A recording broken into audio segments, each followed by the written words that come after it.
Si Hisoka ay kilala sa kanyang kakaibang personalidad at pagkakagusto sa mga mahusay na kalaban. Bilang isang hunter, nakatagpo siya ng iba't ibang makapangyarihang individual na nagpapaapoy sa kanyang kagustuhan na labanan ang mga may potensyal.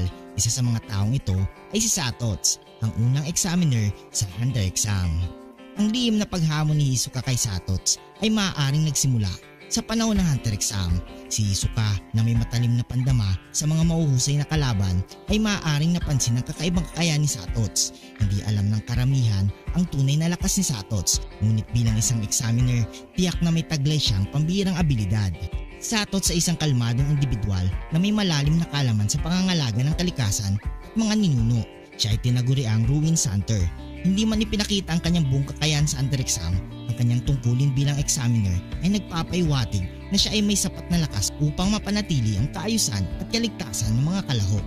Ang kanyang pagkakaroon ng NEN ay halos sigurado at malamang na siya ay isang manipulator o specialist dahil sa kanyang kalmadong disposisyon at malalim na pag-unawa sa mga bagay.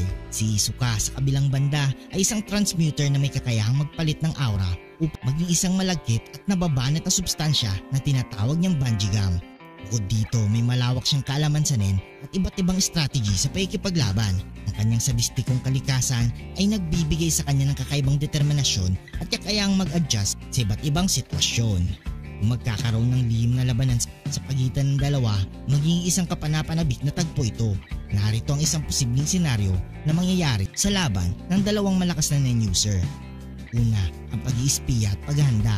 Si Hisoka bago amunin si Satots ay tiyak na magsasagawa ng masusing pag-aaral sa mga kilos at abilidad ni Satots. Gagamit siya ng kanyang Banjigam upang kumuha ng impormasyon ng hindi napapansin.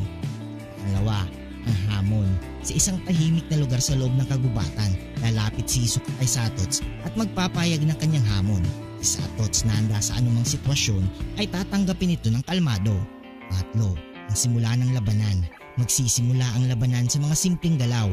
Si Hisoka ay gagamit ng Banjigam upang kontrolin ang distansya at galaw ni Satots, habang si Satots ay gagamit ng kanyang kaalaman sa kapaligiran upang iwasan at kontrolin ang mga atake ni Hisoka. Pang-apat, ang pagdindi ng labanan. Habang tumatagal, ipapakita ni Satots ang kanyang tunay na kakayahan. Maaaring mayroon siyang kakayahang mag-manipulate ng mga halaman o kontrolin ang kapaligiran upang maging paborito sa kanya. Sa kabilang banda, si Hisoka ay magiging mas agresibo, gumagamit ang iba't ibang estratehiya at kombinasyon ng Banjigam. Panglima, ang climax ng labanan. Ang kasanayan ni Hisoka sa pagbabasa ng galaw ng kalaban ay magbibigay sa kanya ng kalamangan. Ngunit si Satots na may malalim na pag-unawa sa kalikasan at maaaring may mga lihim na kakayahan ay magbibigay ng patas na laban. Kakalabasan ng labanan ay maaaring magdepende sa iba't ibang mga sali. Kung si Hisoka ay makakahanap ng paraan upang maparalisa o manipulahin si Satots gamit ang kanyang Banjigam, malaki ang tsansa niyang manalo.